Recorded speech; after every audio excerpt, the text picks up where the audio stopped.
La NASA ha descubierto algo increíble en las profundidades marinas, en los lugares más oscuros y profundos de los océanos. De hecho, la NASA también investiga los océanos y hace allí descubrimientos impresionantes, desde misteriosas fuentes de oxígeno a 4.000 metros de profundidad hasta criaturas que parecen sacadas directamente de una película de ciencia ficción. Lo que los investigadores han encontrado ahí abajo te va a dejar boquiabierto, así que vamos a ello.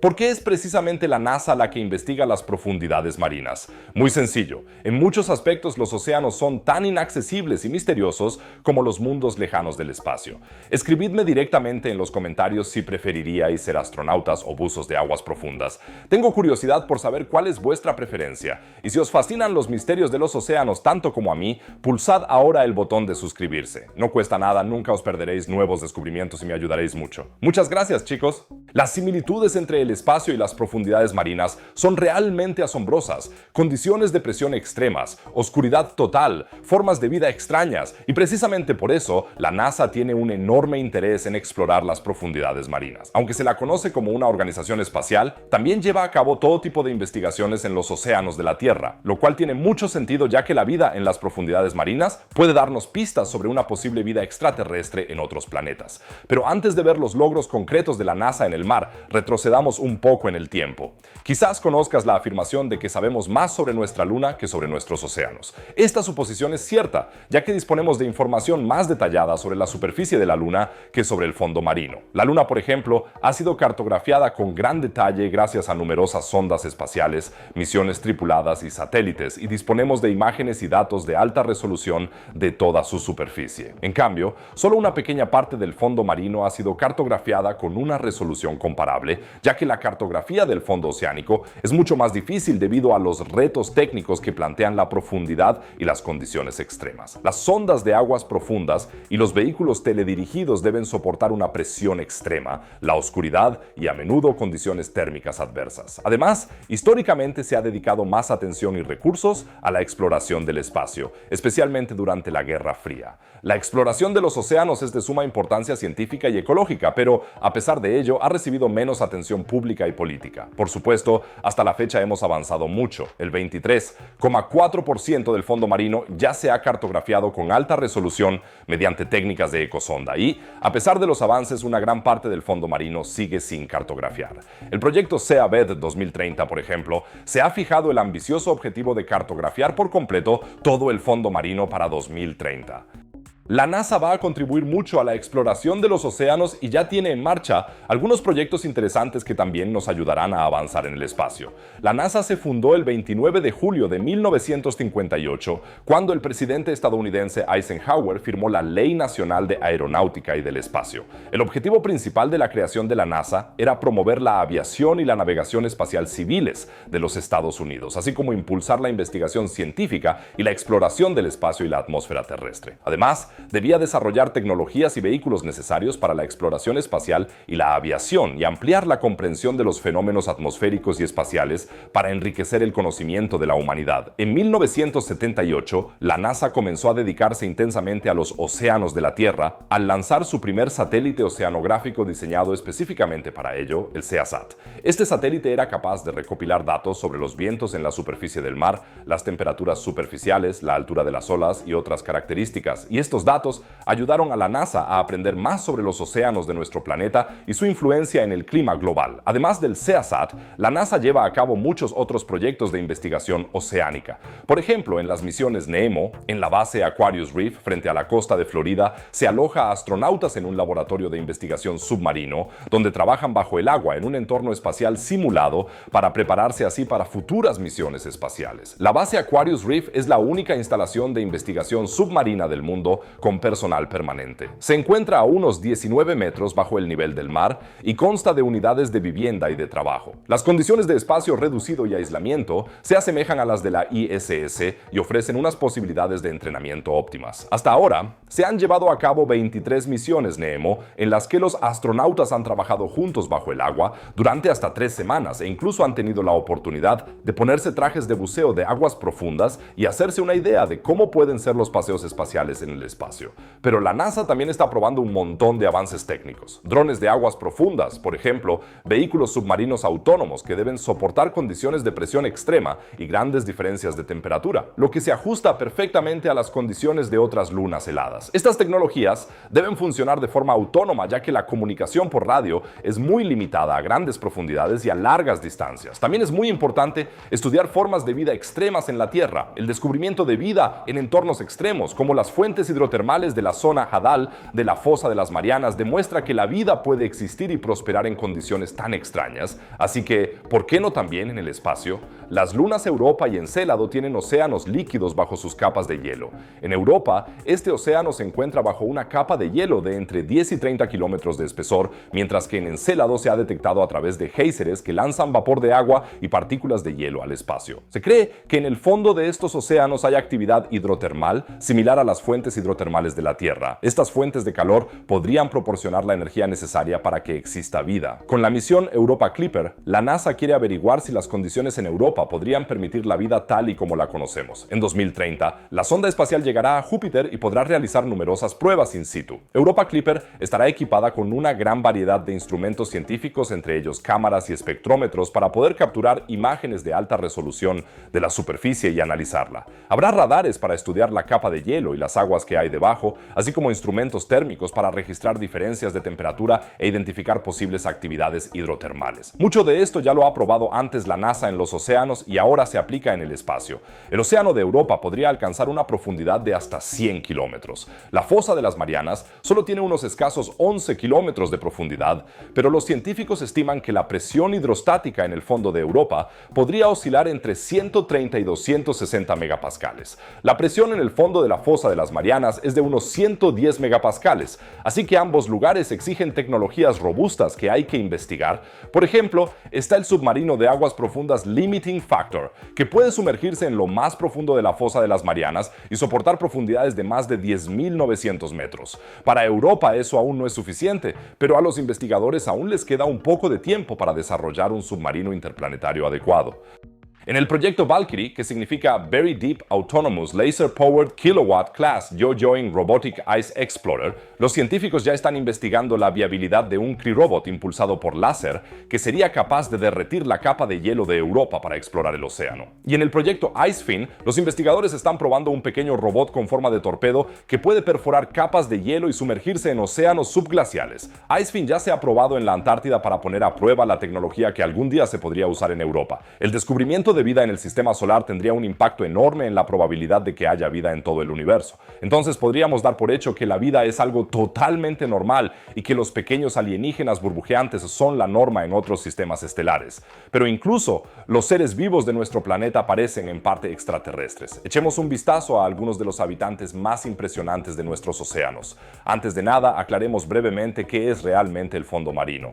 En realidad no existe una definición única, pero es bastante común pensar que las profundidades marinas empiezan a 200 metros bajo la superficie del mar y, según esta definición, el 88% de la superficie de los océanos del mundo pertenece a las profundidades marinas. Las profundidades marinas también se caracterizan por estar en general completamente a oscuras. Sin luz no hay fotosíntesis, pero la vida siempre encuentra una manera y por eso en las profundidades marinas hay otra solución: los volcanes submarinos. Aquí brotan sulfuros, es decir, compuestos de metales y azufre del fondo marino, y unas ingeniosas cepas de bacterias utilizan precisamente eso como base para su vida. Estas bacterias pueden vivir de estas sustancias inorgánicas, una capacidad que se denomina quimiolitotrofia. Existe incluso una teoría relativamente aceptada de que estas chimeneas negras son el lugar de origen de la primera vida en nuestro planeta. Así, es posible que, incluso sin luz, numerosos seres vivos pululen en las profundidades marinas y que todos ellos sean auténticos expertos en supervivencia. Para sobrevivir en este lugar inhóspito y oscuro, muchos de ellos son sorprendentemente grandes. Fíjate, por ejemplo, en este isópodo gigante, mide hasta 45 centímetros y alcanza un peso de 1,7 kilogramos. Otro ejemplo conocido del gigantismo de las profundidades marinas es el calamar gigante. Aún no se sabe con certeza hasta qué tamaño pueden llegar estos animales. La mayoría de los investigadores consideran que entre 8 y 12 metros es una cifra realista. Estos gigantes de las profundidades viven a hasta 1000 metros de profundidad y pueden llegar a ser peligrosos incluso para los cachalotes. Y aquí tienes un último representante delante del gigantismo de las profundidades. El cangrejo gigante japonés es la especie de cangrejo más grande que existe y al mismo tiempo el artrópodo vivo más grande. Medidos de pata a pata pueden llegar a medir hasta 4 metros. Pero, ¿a qué se debe que tantas especies puedan alcanzar tamaños tan gigantescos en las profundidades marinas? Uno pensaría que, precisamente en las profundidades, donde hay poca luz y los recursos son escasos, los seres vivos tenderían a ser más pequeños para poder funcionar de forma más eficiente. En primer lugar, es importante señalar que no todas las especies de las profundidades marinas son tan gigantes. Por supuesto, también hay seres vivos muy pequeños allí, como el calamar vampiro, que vive a hasta 1000 metros de profundidad y con sus 30 centímetros de tamaño se cuenta más bien entre los calamares más pequeños. El gigantismo de las profundidades marinas es, por tanto, una estrategia de supervivencia que utilizan algunas especies, pero ni mucho menos todas. Estos seres vivos están compuestos en su mayor parte por agua y de hecho es el agua y la consistencia bastante viscosa de estos seres lo que les permite alcanzar un tamaño tan grande, ya que no tienen que luchar contra la gravedad como hacemos los humanos aquí en tierra firme. Esto explica por qué el gigantismo es posible, pero no por qué tiene sentido. La razón son dos reglas biológicas, la regla de Kleiber y la regla de Bergman. La regla de Kleiber dice que los animales más grandes suelen funcionar de forma más eficiente. Por ejemplo, un gato que pesa 100 veces más que un ratón solo tiene un metabolismo unas 32 veces mayor que el de un ratón. Los animales gigantes que nadan en las profundidades de los océanos dependen de que la comida caiga desde arriba y, como la comida suele escasear, tienen un gran incentivo para ser más eficientes y por lo tanto más grandes. La regla de Bergman es una correlación general entre el aumento del tamaño corporal y la disminución de la temperatura. Dice que las especies más grandes suelen encontrarse en entornos más fríos y las más pequeñas en regiones más cálidas. Cuanto más grande es un animal, menos superficie corporal tiene en contacto con el entorno en relación con su volumen. Pero las profundidades marinas esconden criaturas mucho más extrañas. Una de ellas es tan rara que, de hecho, podría pasar por un xenomorfo. Hace tan solo 200 años, no hace tanto tiempo, se creía que las profundidades marinas no tenían vida. Y es que con los métodos técnicos de entonces no se podían encontrar animales. No fue hasta 1960 cuando el suizo Jacques Piccard y el estadounidense Don Walsh lograron descender en un submarino hasta la fosa de las Marianas. Y luego pasaron 50 años sin que nadie volviera a sumergirse en la fosa de las Marianas con un submarino. No fue hasta 2012 cuando James Cameron volvió a sumergirse en las profundidades. Desde entonces hemos descubierto seres vivos únicos como por ejemplo el dragón negro, de hecho uno de los animales más negros del mundo. Su superficie absorbe el 99,5% de la luz. En realidad es casi imposible detectarlo bajo el agua, es por así decirlo el agujero negro de la fauna marina. A los investigadores no les resultó nada fácil localizar a este pez, ya que incluso si se ilumina el fondo marino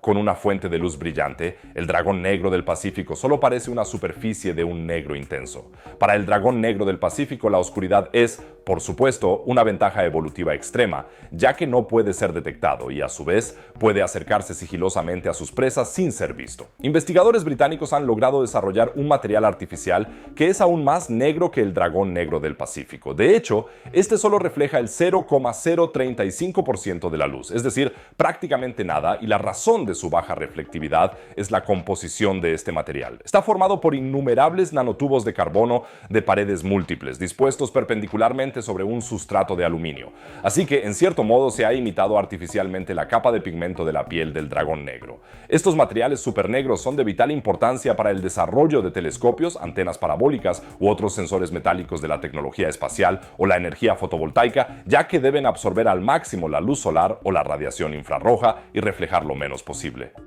La razón del extraño aspecto de los habitantes de las profundidades marinas es, por supuesto, la naturaleza de su entorno, y esto encaja con un nuevo descubrimiento bajo el Pacífico, la meseta fronteriza de Melanesia, cuya historia se remonta a millones de años atrás, hasta la época de los dinosaurios. Tras un minucioso trabajo de investigación, los científicos han encajado las piezas de este rompecabezas geológico y han llegado a la conclusión de que esta enorme meseta submarina se formó a través de 4 fases distintas de erupciones volcánicas, cada una con causas diferentes. La meseta fronteriza de Melanesia se encuentra al este de las islas Salomón, en el Pacífico, y el fondo marino de esa zona está salpicado de innumerables montañas submarinas y enormes volcanes de aguas profundas. Hasta ahora se pensaba que estructuras como la meseta fronteriza de Melanesia se formaban a partir de erupciones volcánicas aisladas y bastante repentinas. Pero nos hemos equivocado bastante, como ha descubierto ahora un equipo de investigadores. De hecho, la meseta fronteriza de Melanesia se formó en 4 fases, como ahora sabemos. Al analizar rocas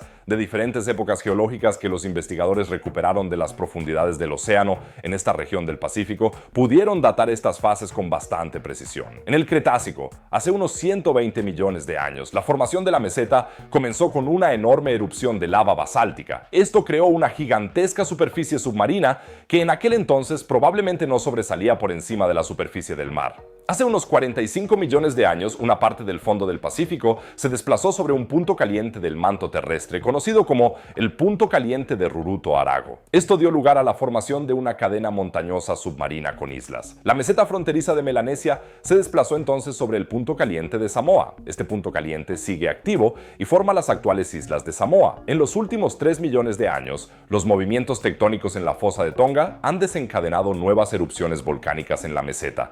La fosa de Tonga es una fosa oceánica con una profundidad de 10.882 metros, por lo que casi puede rivalizar con la fosa de las Marianas. Así que tuvimos 4 fases, una hace 120 millones de años, otra hace 45 millones, otra hace 13 millones y otra hace 3 millones, todas las cuales condujeron a la formación de la actual meseta fronteriza de Melanesia en el Pacífico. El descubrimiento de la meseta fronteriza de Melanesia y su compleja historia de formación tiene una importancia realmente trascendental para las ciencias de la Tierra. Por un lado, esto nos permite aprender más sobre la evolución de la corteza y el manto terrestres, y el nuevo estudio demuestra que las grandes estructuras submarinas, que a primera vista parecen el resultado de un único evento cataclísmico, en realidad pueden formarse a lo largo de largos periodos de tiempo mediante múltiples erupciones volcánicas. Y estos hallazgos los podemos usar para desarrollar modelos más precisos sobre la formación de estructuras submarinas y entender mejor su impacto en el medio ambiente. Kevin Conrad y sus colegas de la Universidad de Maryland y de la Universidad Estatal de California en Long Beach buscarán pronto más estructuras de este tipo, y propone llamar a estructuras como la meseta fronteriza de Melanesia superestructuras de placas oceánicas medias para distinguirlas de las grandes estructuras magmáticas que se formaron a raíz de un único y gigantesco evento volcánico. Y en última instancia, estos descubrimientos sobre la geología y el vulcanismo de las profundidades marinas también suponen un paso más hacia la respuesta de cómo surgió la vida en nuestro planeta. Porque aunque la teoría de los volcanes submarinos está ampliamente aceptada, nadie sabe exactamente cómo se forman allí las estructuras biológicas. A pesar de todos nuestros avances técnicos, ningún científico sabe cómo crear vida a partir de sustancias inanimadas.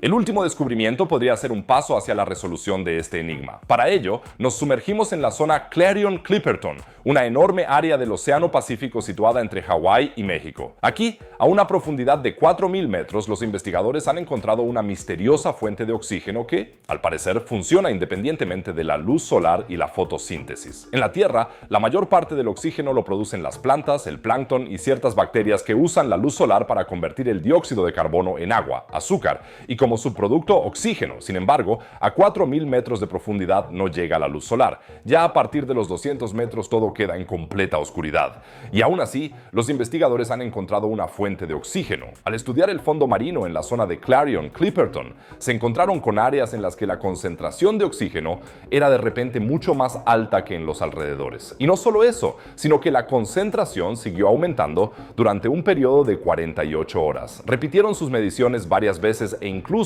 las verificaron con diferentes métodos. El resultado fue siempre el mismo. Ahí abajo, en las profundidades marinas, algo produce oxígeno. Entonces, ¿de dónde viene este oxígeno oscuro, como lo llaman los investigadores? Los investigadores tienen una teoría fascinante al respecto. Podría tratarse de una especie de electrólisis natural. Quizá recuerdes la electrólisis de las clases de química. En este proceso, el agua se descompone en sus componentes, hidrógeno y oxígeno, con ayuda de la corriente eléctrica. Normalmente para ello se necesita una fuente de corriente, pero en las profundidades desde el mar no hay electricidad, ¿verdad? Pues sí, de hecho podría haberla. Los científicos han medido una tensión eléctrica de hasta 0,95 voltios entre diferentes puntos de la superficie de los nódulos de manganeso. Los nódulos de manganeso son grumos del tamaño de una patata formados por diferentes metales que se encuentran en el fondo del mar. Y precisamente estos nódulos podrían funcionar como una batería natural y descomponer el agua de mar en hidrógeno y oxígeno. Este descubrimiento podría cambiar radicalmente nuestra comprensión de dónde y cómo surge la vida, al menos en lo que respecta al origen de los seres vivos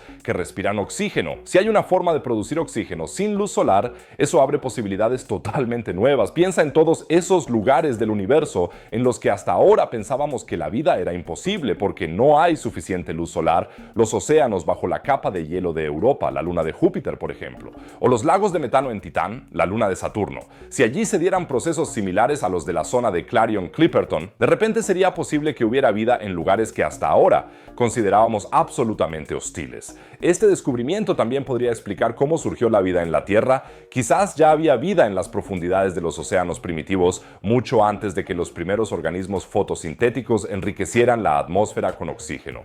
Eso daría un vuelco total a nuestra visión de la evolución de la vida en la Tierra. Y por si fuera poco, este descubrimiento también podría tener aplicaciones muy prácticas. Imagínate que pudiéramos imitar este proceso y producir oxígeno a gran escala. Quizás en el futuro veamos enormes granjas submarinas de oxígeno que abastezcan de aire fresco a nuestras ciudades. Los científicos ya tienen previsto tomar más muestras de la zona de Clarion-Clipperton y estudiar a fondo lo que ocurre allí abajo. Quizás descubran aún más sorpresas, quién sabe. Tal vez incluso encuentren la civilización submarina que lleva millones de años viviendo pacíficamente y preguntándose por qué los humanos en la superficie siempre estamos creando tanto estrés.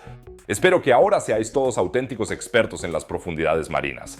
Por supuesto, os mantendré informados aquí, en el canal, de todos los futuros descubrimientos en los océanos de nuestro planeta. Así que, si aún no lo habéis hecho, pulsad ahora el botón de suscribirse. Muchas gracias, chicos. Y hablando de misteriosos descubrimientos bajo la superficie, ¿sabéis lo que han encontrado recientemente los investigadores bajo el Sáhara? Indicios de una civilización muy avanzada que posiblemente existió mucho antes que los antiguos egipcios. Este descubrimiento podría dar un vuelco a toda nuestra historia. Para saberlo todo sobre estos hallazgos, no dejéis de hacer clic en el vídeo que aparece arriba a la derecha. Es muy emocionante, y si hacéis clic abajo a la izquierda podéis pedir en la tienda espacial las camisetas de los vídeos y los simpáticos peluches de planetas. Cada pedido supone un gran apoyo para mi trabajo. Muchas gracias, y por lo demás diría que nos vemos en el próximo video. Que os vaya bien, chicos.